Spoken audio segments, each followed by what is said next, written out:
Hey, good morning. My name is Don Deal. I'm sitting here on the campus at Trevecca University, where we'll be joining together, and I'll have a chance to meet you on Friday.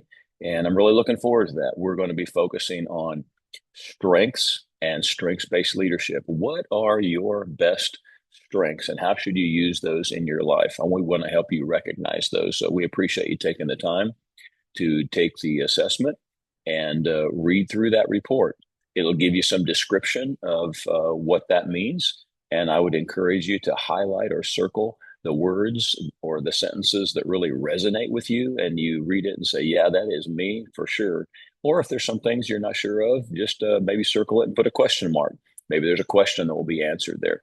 And we're going to spend about an hour and a half going through some things that will help give you a little more of a background and what strengths are all about, how we put those into practice. I became associated with strengths in about 2004 or so and began working with individuals and teams in the vocations where I have been to help people identify their strengths individually as a group. And so that's what we'll be doing on Friday. So I want to encourage you to come and be ready for that. It's going to be great. One of the things I wanted to encourage you to do as well is to be sure and watch those two video segments called Trombone Players 1 and 2 by Marcus Buckingham. He does a great job to talk about some of the myths behind trying to fix our weakness rather than work in our strengths.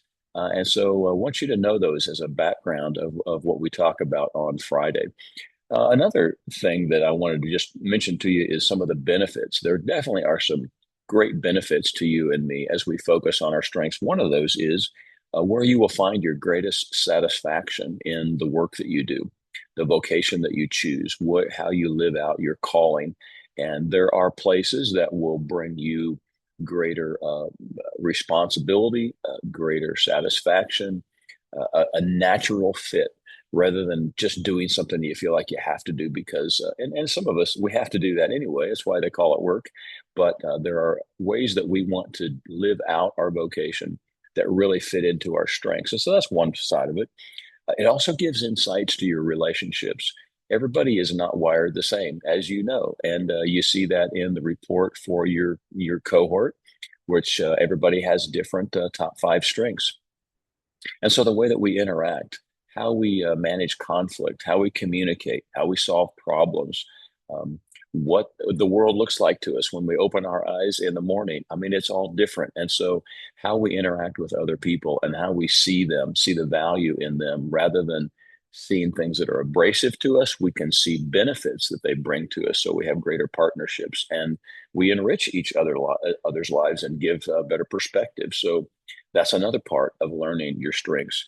The last is the role that you play on a team. A team is not intended to be well-rounded. I'm sorry, I said that wrong. An individual is not meant to be well-rounded. Like you have every strength that there is, you can accomplish anything. No, as a team, though, we come together and we do complement each other and we find what role we should play in a team environment. And most of us work at times in some kind of a collaborative team. And so we have to know, well, what role should we do?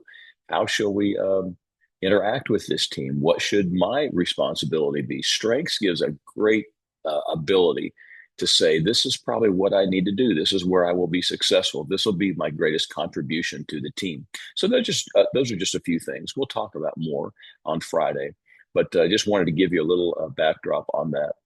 All of us are going to be a part of leadership in some capacity. We're leading others, whether it's at home, in an office setting, maybe we're mentors for younger people in some capacity. We're leading others with our influence and our impact. And one of the themes that I love to use is this: become the leader that others want to follow. Become the leader that others want to follow, not have to follow, but want to follow. The more you know about yourself, the more that can be possible. The more that you're able to have insights about strengths of other people, and when you interact with them or when you are around them in various capacities, you begin to recognize different areas of strength. And that's what we want to do on Friday, is help you to especially have four main categories of strengths that helps you to identify in other people. This is where I think they're strong. This is where they could make a difference. And that really is a big part of what we can do with strengths, not just internally, but how it affects and impacts other people. Well, hey, I look forward to it. We're going to have a good time spending about an hour and a half together talking about the strengths. Come with questions that you have or applications to your life. It's always a great time, and I enjoy it. So, hey, we'll talk to you soon and see you on Friday. Have a great day.